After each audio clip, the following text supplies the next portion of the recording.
Alan, very difficult conditions. You must be happy with the point from that. Yeah, when you look at it overall, I think a point's a fair result. There wasn't any clear cut. I think we probably had the clearest chances, Eric and Jared at the end there, but so it was a difficult game. The wind was swirling. I think it died down second half, but it wasn't classic football. Not 90 minutes. I want to relive that certainly, but it was a derby game. It was a battle, and what I'm really pleased with was how it defended. I think they had long range shots. That was it, and never caused any problems. I thought we looked quite comfortable at the back, even though we lost Lange. I thought Reedy come in and he was absolutely superb. I was debating about Aki or Reedy, but looking at the height and how they play for the set players, I knew that was going to be a deciding factor, and I was so pleased with Reedy. I thought he was outstanding. Yeah. When you look at it before kick-off there, 30-mile-an-hour wind blowing down the pitch, it's one of those situations in which if you have the ball with the wind behind you, if you kick it forward, it overhits, doesn't it? If you're playing against the wind, you kick it forward, it drifts out of play.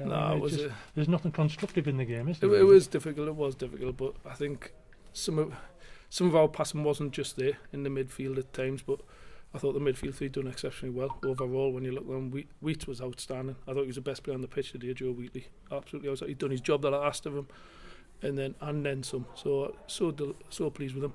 Eric another one, he's causing them all kinds of problems, and they couldn't deal with him. And I think if he'd scored that goal, I think it would have something that he deserved because his performance was that good. But listen, it's a clean sheet against a decent side, and we'll move on again. Lost Louis, as you said there. It's how bad's the injury? Looks as though he's twisted his knee as he's put a block on there.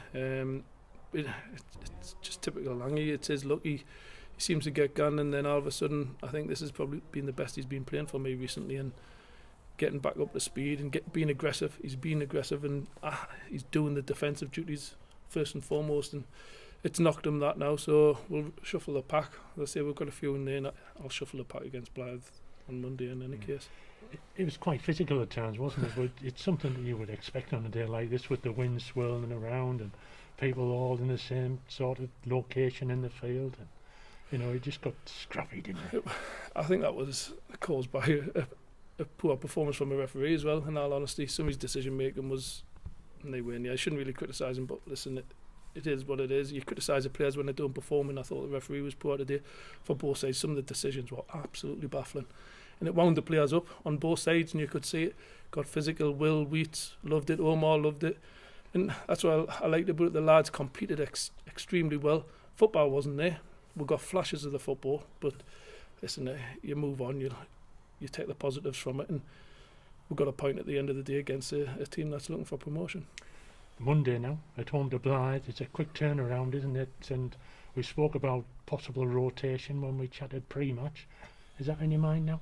Yeah, definitely. You look at how much effort them lads put in today. It would have been extremely difficult. They'll feel it tomorrow.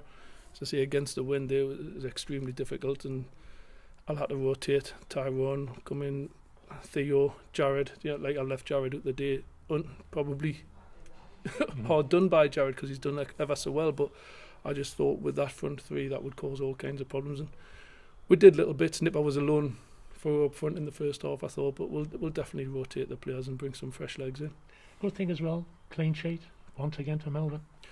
Melvin was comfortable. I think he got a shot from Glenn which bounced right in front of him from a 40-yard free kick with the wind, and listen, he's never been the losing side, Melvin, and since he's been here, and he's been great, and he's earned that spot. He's worked hard for it. He's been patient for it, and it's his at this moment in time. But anyway, let's look ahead to Monday and let's pick up 3 points.